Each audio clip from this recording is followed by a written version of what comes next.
I have to be honest with you, looking at the stack of research we have for today, it's it's making me a little paranoid. Paranoid. That's not usually the reaction we're aiming for on a deep dive. No, I'm serious. You go through your day, thinking you're in the driver's seat of your own Yeah, life. of course. Free will. Exactly. You think, okay, I bought this coffee because I wanted it, or I donated to that charity because, I'm a good person. Right. I'm making a conscious choice. I agreed to help my neighbor move his couch because I'm a nice guy.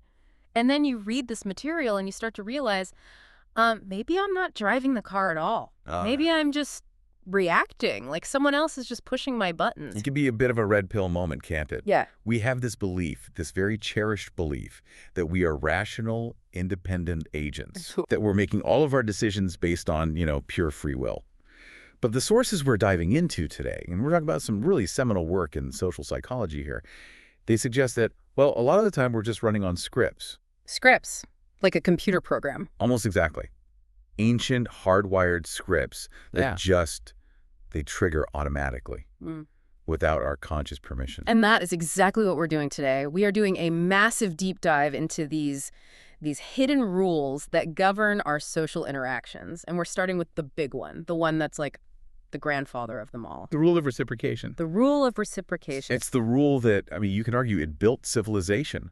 And, on the other hand, it's the same rule that can get you to spend way too much money at a car dealership on a Saturday afternoon. It's that powerful. Okay, so to get into this, we have to start with a story, a mystery, really. And I love this one because it's so low stakes, but the result is it's just plain weird. Yes. It starts with a university professor a few years back. Philip Kuntz, a sociologist. That's the one, Philip Kuntz. And he decides he wants to run this little social experiment. No lab coats, no funding, none of that. No. Super simple. He just sits down at his desk with a big stack of Christmas cards, and he starts addressing them to people he's never met. Total strangers. Total strangers. He's just picking names out of a directory. People he has never spoken to, never seen, living in different cities, different states. And what's he writing in the cards? Nothing personal, just a generic holiday message, wishing you and your family a happy holiday season, something like that. Puts a stamp on them and mails them off. Okay, so let's pause there for a second. Put yourself in that position. You get a Christmas card, you open it, and it's from a Philip Kuntz. And you have no idea who that is. What do you do? Me, personally. I'd probably look at the envelope again, think I misread it. Maybe I'd ask my partner, hey, do we know of Phil Kuntz? Right, is this an old friend I forgot about? And when the answer is no, I just assume it was a mistake. Wrong address or something. I'd probably toss it in the recycling and honestly never think about it again. Exactly. You'd assume it's just confusion. You might even be a little annoyed, like, bah, junk mail. But that is not what happened in this experiment. Not even close. What happened was a flood.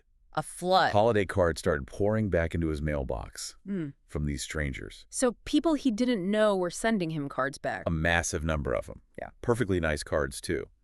Photos of their families, long newsletters about their year, all addressed to a man they did not know. That's bizarre. And here is the absolute key from that study. The great majority of them. They never asked who he was. Wait, what? They didn't write back and say, hey, thanks for the card, sorry, but do we know each other? Nothing like that. They just received a card, and then it's like the switch was flipped. They automatically sent one back. You hear this phrase a lot in the research we looked at, click where. Click where. Click where. It's meant to sound mechanical because it is mechanical. It sounds like a tape recorder. That's the metaphor. It's what ethologists, the people who study animal behavior, call a fixed action pattern.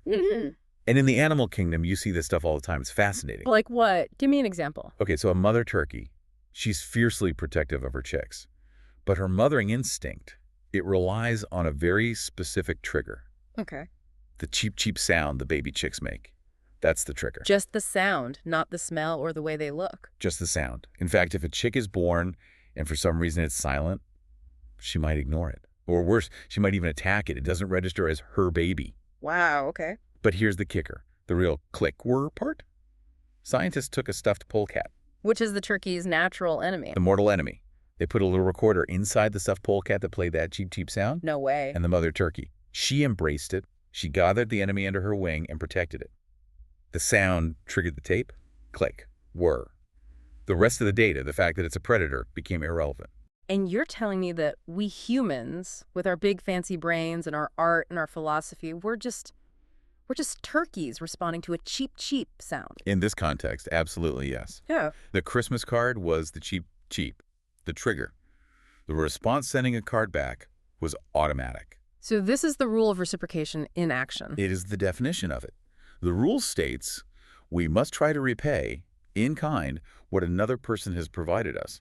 It's a simple rule, but it's so deeply ingrained that it bypasses the logical questions. It bypasses, do I know this person? And jumps straight to, I must repay this person. You know, it sounds polite. It sounds like something my mom would teach me. Say thank you, write a note, don't show up to a party empty-handed. But you're saying this is much deeper than just etiquette. Oh, much deeper. Etiquette is learned as social grace.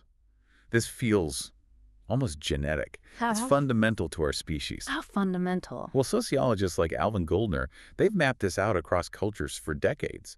And they report that there is no human society on Earth, not one, that doesn't subscribe to this rule. That is a huge claim, universal. You're telling me if I go to a remote tribe in the Amazon or a Wall Street boardroom or a monastery in Tibet, the same rule is running the show. Everywhere. The forms might change, of course. In one culture, it's exchanging yams. In another, it's buying rounds of drinks at the pub. Or sending Christmas cards. But the underlying mechanism, that feeling of obligation, it's identical. In fact, the famous archaeologist Richard Leakey, he goes so far as to suggest that this whole system is the essence of what makes us human. What was his quote? He said, "We are human because our ancestors learned to share their food and their skills in an honored network of obligation." An honored network of obligation. That's a beautiful phrase, but let's strip the poetry away for a second. Why did we need this? From a purely evolutionary standpoint, it seems counterintuitive. It does. Evolution is usually pretty ruthless. Survival of the fittest. So why would we evolve a trait that makes us give our stuff away? Well, think about survival back in, say, the Paleolithic era. Yeah. You're a hunter. You just had a great day. You took down a mammoth. Okay, that's a lot of meat. Way more meat than you and your immediate family can possibly eat before it spoils. But your neighbor, he had a bad week. He came back with nothing. So if I'm a purely selfish animal, I hoard the meat. I let it rot. Survival of the fittest, right? My family eats, his doesn't. If you view fittest as just the individual, maybe. But humans are social creatures. Our strength is in the group. And if we have the rule of reciprocation wired into us, I can give my extra meat to you. And I'm not really losing it. That is the key insight. You're not losing it, you're investing it. You are, in a very real sense, banking those calories in your neighbor's stomach. Because I know that next month. Exactly. Next month, when you get skunked on the hunt and he gets lucky, he will feel this powerful biological, psychological compulsion to pay you back. So it's like the world's first savings account. It is the first savings account in history. It created what Leakey called that web of indebtedness.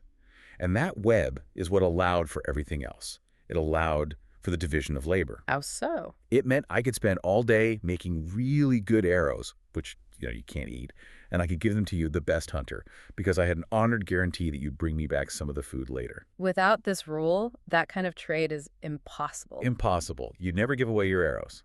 And without trade, you can't have specialization. Without specialization, you can't have civilization. It all comes back to this one simple rule. Okay, so we have this ancient software running in our brains. It's a program that says, if he gives to me, I must give to him. And that's fantastic for survival when we're living in small tribes and trading mammoth meat. It's the social glue. But the problem is, we're not trading mammoth meat anymore. We're trading, compliant behavior, sales, votes. And that's the double-edged sword. This mechanism is so powerful that it creates an intense psychological burden on us. We are conditioned from the moment we're born to feel this visceral discomfort when we owe someone something. Oh, absolutely. Think about it. That feeling you get when you realize you forgot to buy a birthday gift for someone who got one for you. It's the worst, isn't it? It's this mix of panic and shame. You feel small. You just want to fix it immediately. Exactly. And look at the names we have in our language for people who break the rule. Moocher. Ingrate. Welsher. Freeloader. Nobody wants to be called those things. They're socially toxic labels. We will go to extraordinary lengths, often irrational lengths, to avoid that feeling of debt. And that That brings us to a story from 1985 that, Uh, honestly, when I first read it in the source material, I had to stop and double-check it. It just didn't make any logical sense. This is the Ethiopia case. The Ethiopia-Mexico case, yes. Yeah. Now, for anyone who wasn't around or doesn't remember 1985, you have to understand the context. Ethiopia, at that moment, was effectively hell on earth. I remember seeing the news footage as a kid. The famine it was biblical. It was the single greatest humanitarian disaster of the decade. The economy was completely ruined. There was a brutal civil war tearing the country apart. And on top of all that, a drought had just completely destroyed the food supply. People were dying by the thousands every single day, from starvation, from disease. The images were haunting. The entire world was mobilizing to send aid to Ethiopia. I mean, you remember the Live Aid concerts, right? We are the world. Of course. Everyone was trying to help them. Exactly. So all the money, all the resources, they were flowing into Ethiopia. So you can imagine the confusion at the Red Cross headquarters when a check arrived from Ethiopia. Hold on, back up. The Ethiopian Red Cross sent money out of the country. They sent a check for $5,000 in aid money to Mexico City. To Mexico City. Why? Mexico City had just been devastated by a massive earthquake. Okay, that's a terrible tragedy for Mexico. I get that. But we're talking about a country where the population is literally starving to death. Any kind of logic, survival logic, economic logic, it dictates that you keep every single penny you have to buy grain for your own people.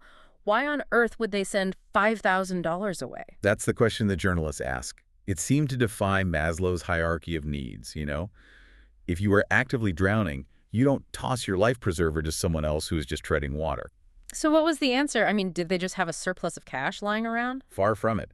The answer wasn't in their bank accounts. It was in the history books. You had to go back 50 years, all the way back to 1935. What happened in 1935? Italy, under Mussolini, invaded Ethiopia. Right, the start of their colonial expansion. It was a brutal, fascistic act of aggression. Ethiopia was under siege, fighting for its very existence. And at that time, one of the few nations in the world to step up and send aid to Ethiopia was Mexico. So now fast forward 50 years to 1985. The Ethiopian officials are looking at their own starving people. It's a catastrophe.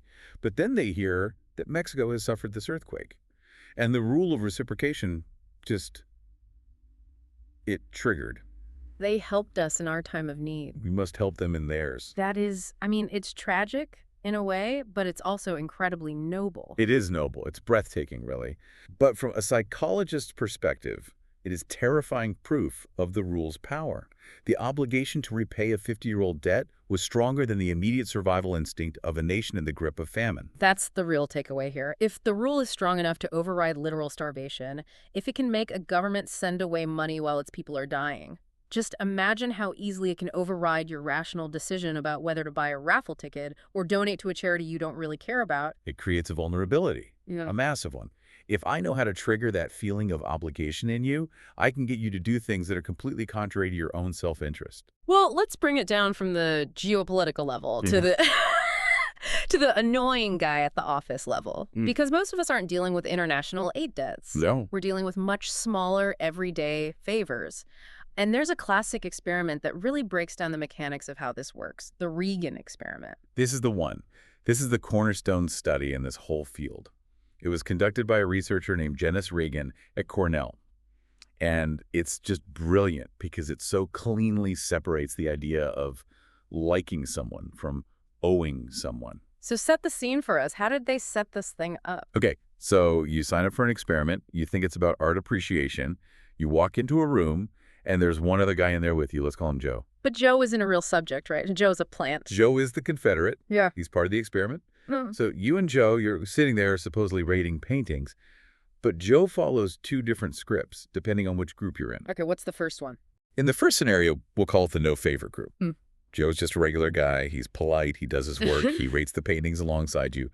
Nothing central happens. Got it. Standard control group. Right. But in the second scenario, the favor group, Joe does something very specific. During a short break, he gets up and leaves the room for a couple of minutes. Okay. When he comes back, he's carrying 2 bottles of Coca-Cola. He hands one to you, and he says something like, I asked the experimenter if I could get a Coke, and he said it was okay, so I just bought one for you too. A small, unsolicited kindness. It must have cost him, what, 10 cents back in those days? Something like that. And this is crucial. You didn't ask for it. He just did it. Yeah. So you drink the Coke, you finish reading the paintings, and then at the very end of the session, Joe plays his card. The ask. The ask. Joe tells you that he's selling raffle tickets for a brand new car. And if he sells the most tickets, he wins a $50 prize. He asks if you'd be willing to buy some. They're 25 cents apiece. He says any would help, but the more the better. Okay, I think I see where this is going. The people who got the free Coke bought more raffle tickets. A lot more. On average, they bought twice as many tickets as the people in the group who didn't get a Coke. Which, on the surface, makes perfect sense. Joe is nice to me, so I want to be nice back to Joe. It's a simple quid pro quo. That's the surface explanation, yes. But Reagan wanted to dig deeper. He wanted to understand the role of liking. So after Joe made his pitch, the experimenter came back in and had the subjects fill out a survey. And one of the questions was, essentially, how much did you like Joe? So was he a nice guy? Was he annoying? That kind of thing. Exactly. And common sense would tell you, if I like Joe, I'll buy his tickets. If I think Joe is a jerk or I just don't vibe with him, I'm not going to buy his tickets. Right. And in the no favor group, the one where no Coke was given, that's exactly what happened. There was a perfect linear correlation. The more they liked him, the more tickets they bought. The less they liked him, the fewer tickets they bought. That's how we think the world works. Makes sense. So what happened in the Coke group? In the Coke group, Yeah. the correlation completely vanished. It was statistically zero. Wait, say that again? It didn't matter if they liked him. It made absolutely no difference at all. The people who, on the survey, said they actively disliked Joe, who thought he was pushy or weird or whatever, they bought just as many raffle tickets as the people who said they loved him, provided he'd given them that 10-cent Coke first. That is actually a little terrifying. It should be. What it means is that the rule of reciprocation is a more powerful psychological force than simple human emotion. It completely overpowers personal preference. So if I'm a salesperson or a politician or a scam artist, I don't need you to like me. Nope. I don't need to be charming. I don't need to build rapport. I just need you to owe me. That's precisely it. If I can trigger that sense of obligation, your personal feelings about my personality become totally irrelevant. The debt weighs so heavily on you that you will comply just to get rid of that uncomfortable feeling. You're not buying the tickets because you want the car. Or because you even want to help Joe win his $50. You buying them because you need to turn off that click-whir tape that started playing in your head the moment you accepted that Coke? You're buying psychological peace of mind. Mm. And notice something else here, something about the math. Joe spent 10 cents on that Coke. Right. And what was the average purchase? The average subject bought 2 tickets, 50 cents. That's a 500% return on his investment. A 500% ROI. That is a terrible deal for the subject. You're paying 5 times the value of the gift. It is a terrible deal. But this highlights another really nasty feature of the rule. It allows for, and in fact encourages, unfair exchanges. What do you mean? The rule says we have to return a favor.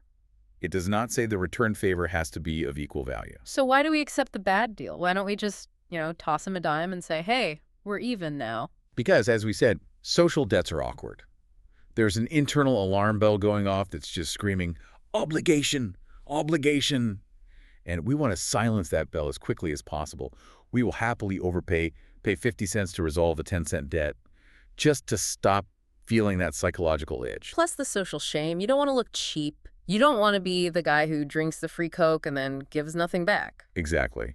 The external pressure is just as powerful as the internal one. You mentioned something earlier that I want to circle back to because I think it's a key part of the trap. You said unsolicited.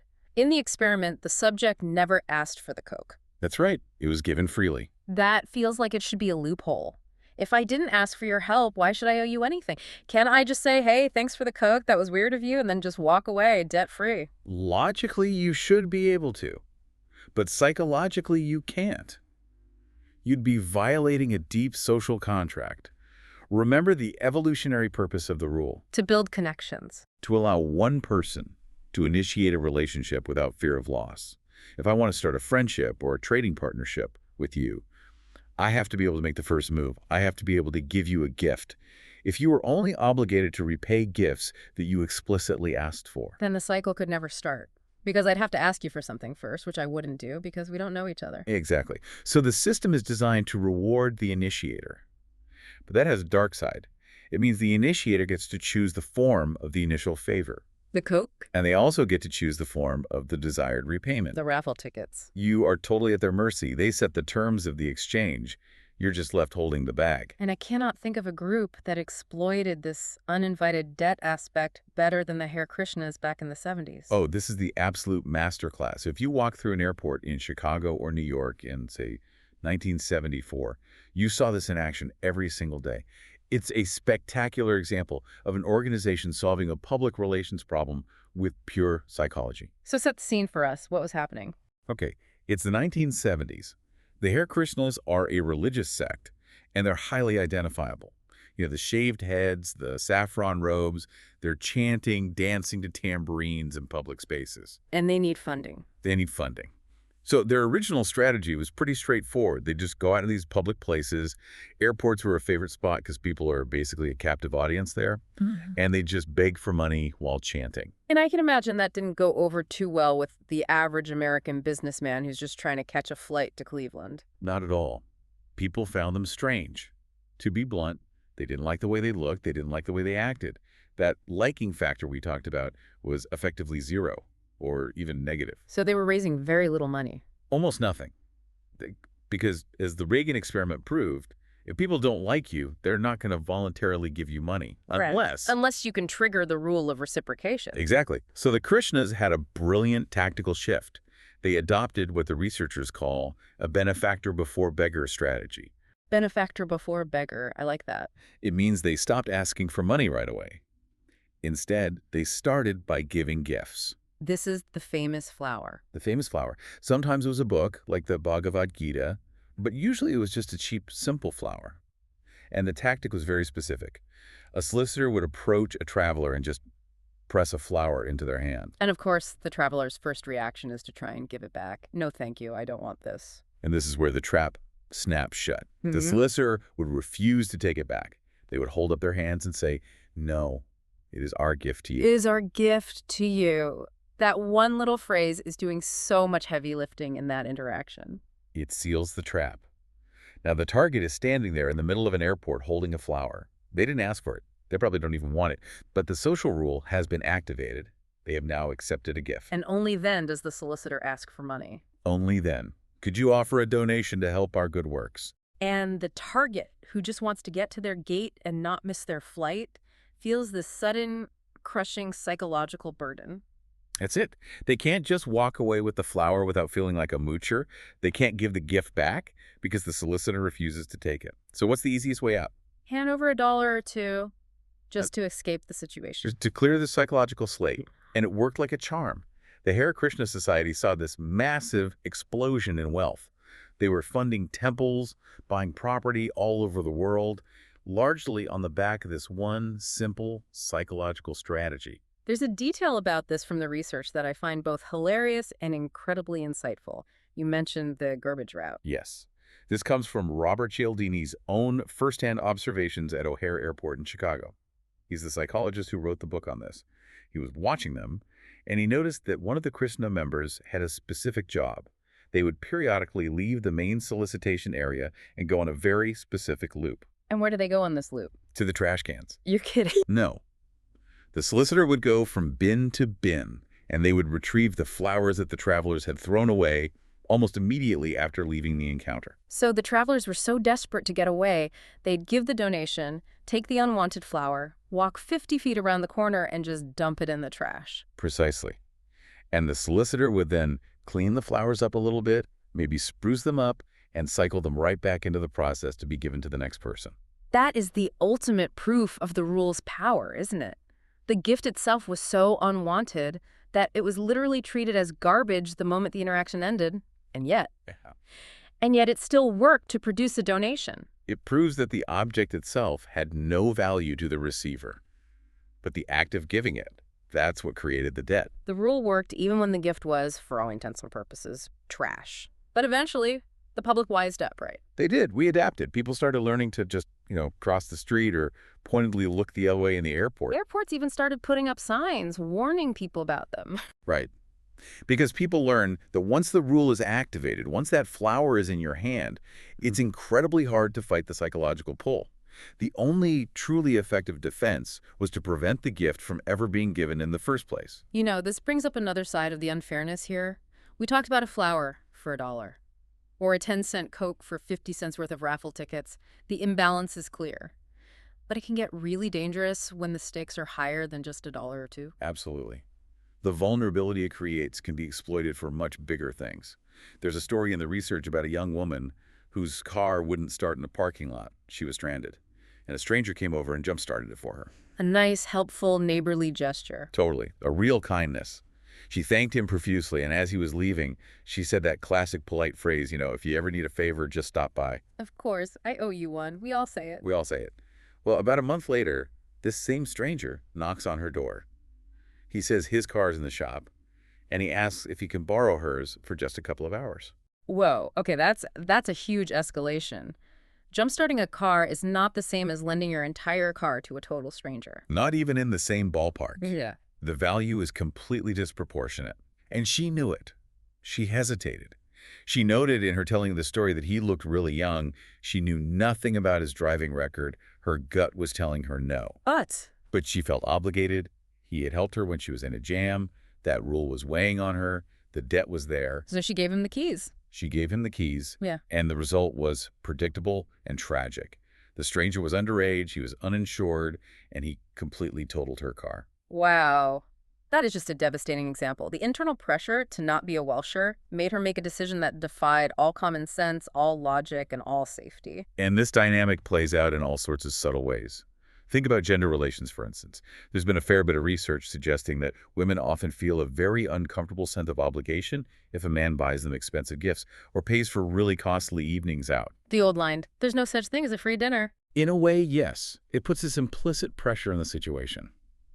A female student in one of the studies was quoted, and it's a very powerful quote.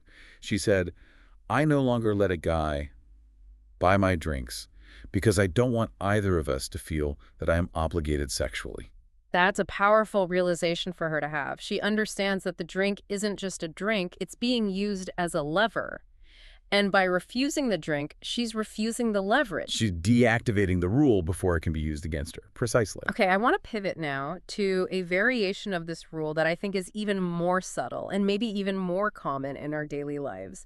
We've been talking about I give you a favor, you give me a favor. Right, a trade of goods or services. But there's another way to trigger this feeling of obligation, and that is I make a concession to you, so you must now make a concession to me. Yes.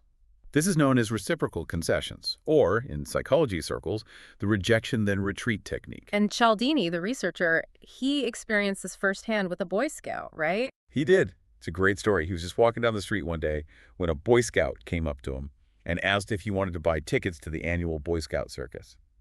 They were $5 each. And Cialdini, who probably had better things to do than spend his Saturday night at a Boy Scout circus, said no. Correct. He politely refused.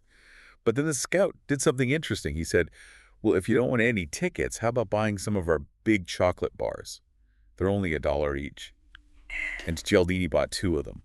Okay, that sounds like a normal enough interaction. Yeah, it does, except for one small detail.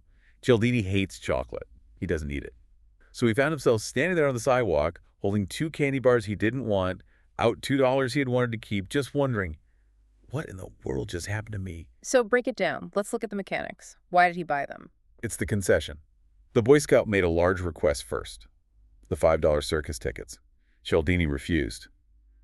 The Scout then retreated from that request. He made a concession by moving to a much smaller request, the $1 chocolate bar. So in Cialdini's mind, the Scout backed down. Exactly. And because the powerful rule of reciprocation governs the process of compromise, Cialdini felt this unconscious social pressure to also back down. He had to move from his initial position of total noncompliance, just saying no, to a position of compliance, saying yes. It's like a dance. If you take a step back, I feel this weird compulsion to take a step toward you to meet you in the middle. And that compulsion is vital for society to function. If we didn't have a rule that encouraged reciprocal concessions, nobody would ever compromise on anything. All negotiations would just deadlock. But because we feel this obligation to meet a concession with a concession, we're able to find middle ground and cooperate. But in the hands of a manipulator, it's a devastatingly effective trick. They intentionally start with a request they know you'll refuse. That's the whole game. They defined the compromise by starting with an artificially high anchor point.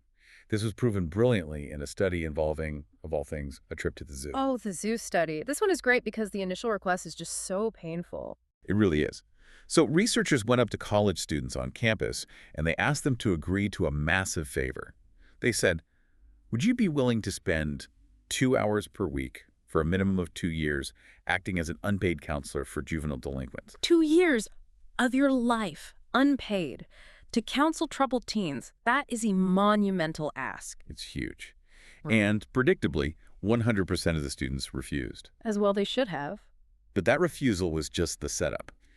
After the students said no, the researcher would then retreat to the smaller, real request. They'd say, oh, okay, well, if you can't commit to that, would you at least be willing to chaperone a group of juvenile delinquents on a single 2-hour day trip to the zoo? Which, let's be honest, is still not a super fun way to spend an afternoon. But compared to 2 years of your life. It seems like nothing. Exactly. Now let's look at the control group. When a different set of researchers just walked up to students and asked them cold, will you take a group of delinquents to the zoo? Only 17% said yes. Most people just didn't want to do it. But what about in the Rejection-Then-Retreat group? Compliance tripled. An incredible 50% of the students agreed to the zoo trip. That is just staggering. You triple your success rate simply by asking for something completely insane first. It shows that the perception of a request is entirely relative. It depends completely on what came before it. This technique actually combines the reciprocation rule with another psychological principle, the contrast principle. The zoo trip looks like a tiny favor when it's placed next to the 2-year commitment, and it also looks like a generous concession being offered by the requester. This brings us to what I think is the absolute crown jewel of this entire deep dive, because we can apply this exact same psychological logic to one of the most baffling political decisions in modern American history. The Watergate break-in? The Watergate break-in. This is a connection that I think few people make, but once you see it, you just can't unsee it. It clicks into place perfectly. The mystery has always been, why? Why did these intelligent, powerful, experienced men, we're talking about John Mitchell, the Attorney General, Jeb Magruder, a top White House aide, why did they approve such a monumentally stupid plan? It defies logic. Let's look at the facts on the ground. It's 1972. President Nixon is absolutely cruising toward re-election.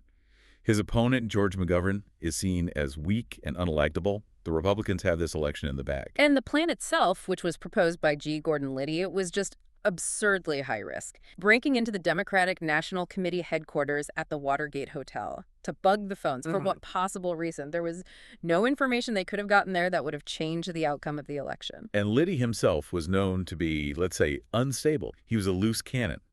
So why did Mitchell, a hardened, canny political operator, approve a budget of $250,000 for a break-in that was illegal, incredibly dangerous, and strategically unnecessary? It makes absolutely no sense unless you look at the meetings that happened before the final approval. Exactly, that $250,000 plan. It was not G. Gordon Liddy's first proposal. It was his third. Okay, walk us through the evolution of this terrible idea. Proposal number 1. Liddy goes into a meeting with Mitchell, Magruder, and John Dean, and he pitches a program with a budget of $1 million.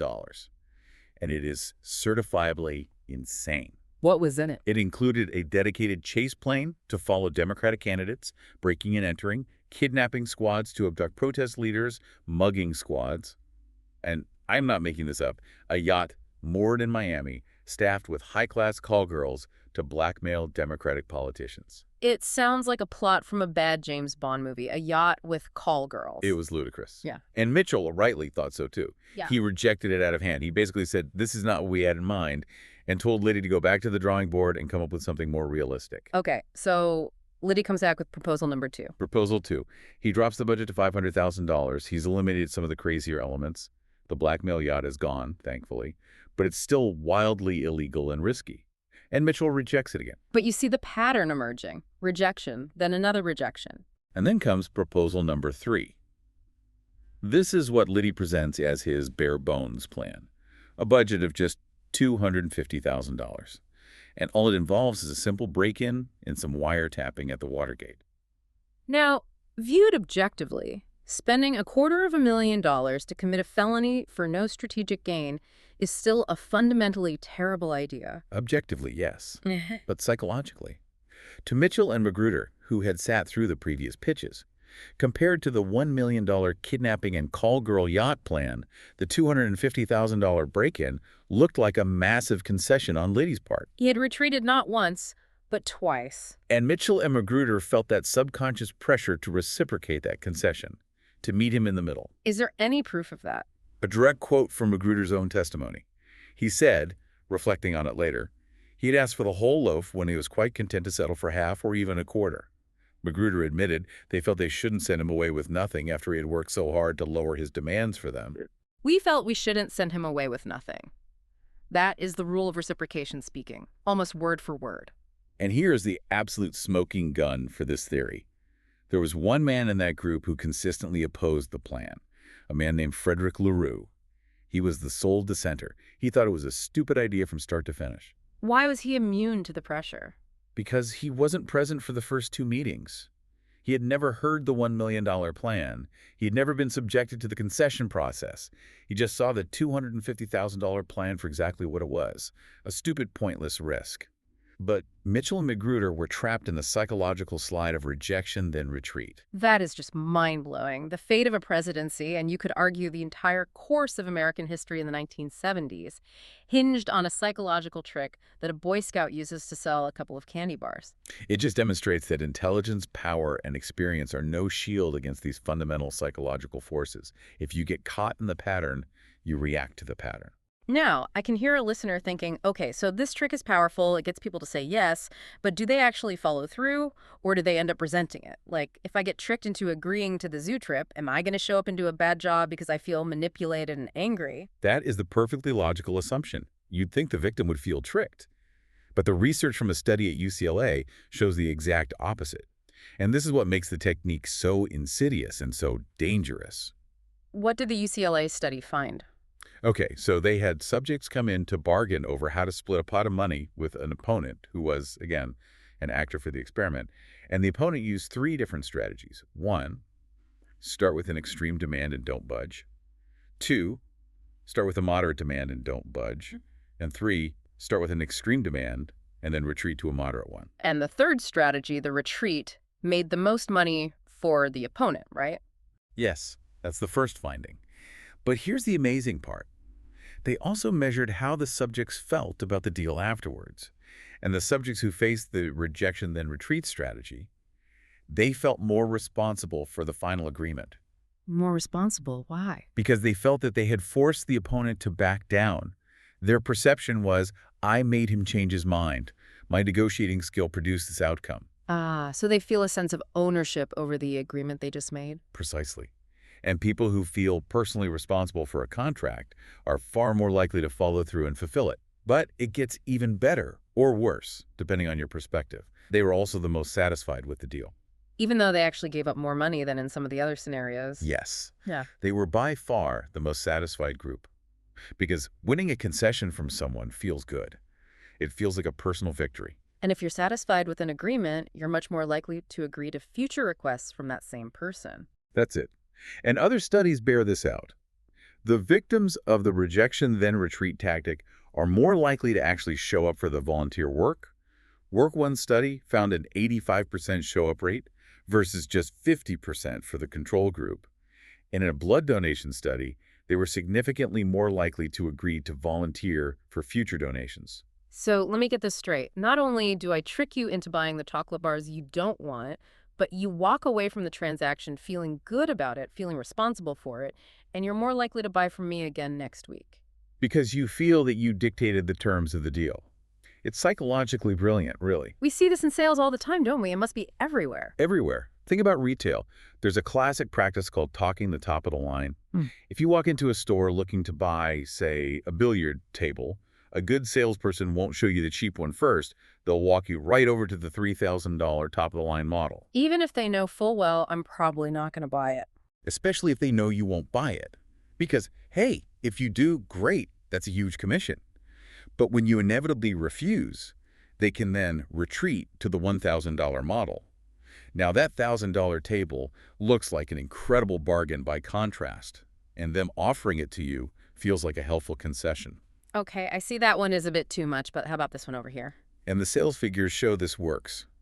One retailer reported that their average sales doubled when they trained their staff to use this top-down approach versus stores that showed the cheap items first and tried to trade the customer up. And it works for door-to-door sales too, right? Specifically with getting referrals. A classic training tactic. If I'm selling encyclopedias door-to-door and you refuse to buy my expensive set, that's the big request, I immediately retreat. I say, okay, I understand. Well, if the encyclopedias aren't right for you, perhaps you could help me out by giving me the names of a few of your friends who might be interested. I denied you the sale, which was the big thing, so now I feel obligated to grant you the referral, which feels like a small concession. Exactly. And for a salesperson, a list of qualified leads is almost as good as a sale. But for you, it feels like a cheap and easy way to get them off your porch. You walk away thinking you won the exchange, but they got exactly what they needed from you. Okay. We have spent the last almost an hour establishing that this rule is overpowering, it's subconscious, and it's used against us by everyone from Hare Krishnas to car dealers. So the million-dollar question is, how do we say no? How do we defend ourselves? It's incredibly difficult because, as we discussed with that anecdote about the little girl giving out flowers at school, we can't just adopt a policy of rejecting every gift or favor we're offered. Right. If we do that, we become cynical, isolated, socially awkward people. I don't want to be the guy who barks at a child who's just trying to hand me a flower. That's not a win. So the solution isn't total rejection. It is what Cialdini calls mental redefinition. Okay, walk us through that. What does that mean? The key is to separate the acts from the intent. Your default should be to accept the initial favor or gift in good faith. You take the flower, you accept the free Coke, you listen to the fire inspector who offers a free home safety check. Because they might be genuine. The person might just be nice. Exactly. You have to honor the web of indebtedness to be a functioning member of society. But the moment you realize it is a trick, the moment that gift is revealed to be part of a high-pressure sales tactic, you flip a switch in your brain. You relabel it. You redefine the situation. You tell yourself consciously, this was not a gift, this was a sales device. And the rule of reciprocation says that favors must be met with favors. It does not say that tricks must be met with favors. I love that. Let me say that again. A favor rightly follows a favor, not a piece of sales strategy. Once you define the initial act as a sales device instead of a genuine gift, the psychological weight of the obligation it evaporates. You are then completely free to say no without feeling like a moocher or an ingrate. Let's play out that fire inspector scenario. This is a common scam, right? Someone calls, offers a free fire safety inspection. They come over, they give you a free fire extinguisher. But then they spend an hour trying to terrify you into buying a wildly overpriced alarm system. Right, and if you're caught in the reciprocity trap, you might buy that alarm system just because he gave you the free extinguisher and spent an hour of his time at your house. But using this defense strategy. You accept the extinguisher, you thank him for the safety information, and the moment he starts the high-pressure push for the alarm system, you recognize the free inspection was just the bait. You define it as a trick. And then you politely show him the door. And what about the fire extinguisher? Do you give it back? Absolutely not. Cialdini's advice here is blunt. Exploitation attempts should be exploited. If they want to use the rule as a weapon to trick you, you are perfectly justified, ethically and psychologically, in taking the gift and giving nothing in return. Because by their intent, it was never a gift, it was a bribe. That is an incredibly empowering idea. It's not about being rude or cynical. It's about recognizing the game being played. It creates a fair playing field again. You're taking back control. So to recap this whole journey, we started with Christmas cards sent to total strangers, which showed us that the urge to reciprocate is automatic. It's that click, whir. We saw how that same urge works in international aid with the Ethiopia and Mexico case, proving that it transcends culture, time, and even rational self-interest. We saw how it completely overpowers our personal feelings in the Coke experiment, making us comply with requests from people we don't even like. We explored the darker side of it with the Hare Krishnas and the concept of the uninvited debt, where even a piece of trash can create a powerful obligation. Then we looked at the even more subtle rejection-then-retreat tactic, how conceding from a large request to a small one traps us into saying yes to everything from buying chocolate bars to breaking into the Watergate Hotel. And finally, we landed on the defense. Accept a favor in good faith. But if you recognize it as a trick, you mentally redefine it and release yourself from the obligation to reciprocate. It really changes how you view almost every social and commercial interaction. Suddenly, that free cheese sample at the grocery store isn't just a piece of cheese, it's a test. It is. And being aware of the test is the only way to make a truly free choice about whether you want to buy the whole block. I want to leave everyone with one final thought, a bit of a provocative question to chew on as you go about your week. We were talking about sales tactics, and there was this great story from a former TV and stereo salesperson. Oh, yeah, the service contract guy. This service contract guy. He admitted that his company forced him to push these extended service contracts. And he knew that nobody wanted the big, expensive 3-year plan for $140. So what did he do? He used rejection-then-retreat. He pitched that 3-year plan hard. He made you say no to the $140 plan, and then he would retreat to the 1-year plan for just $34.95. And people would snap it up, thinking they got a good deal and that he did them a favor. Even though his real goal all along was just to sell the cheap one. So my question to you as you're listening right now is this. Where in your life are you buying the 1-year plan? Where are you accepting a concession that is actually just the other person's original goal? Are you buying the chocolate bars just because you didn't buy the circus tickets? It's a question worth asking the next time you feel that powerful, invisible pull to say yes. Thanks for diving deep with us today. We'll see you next time.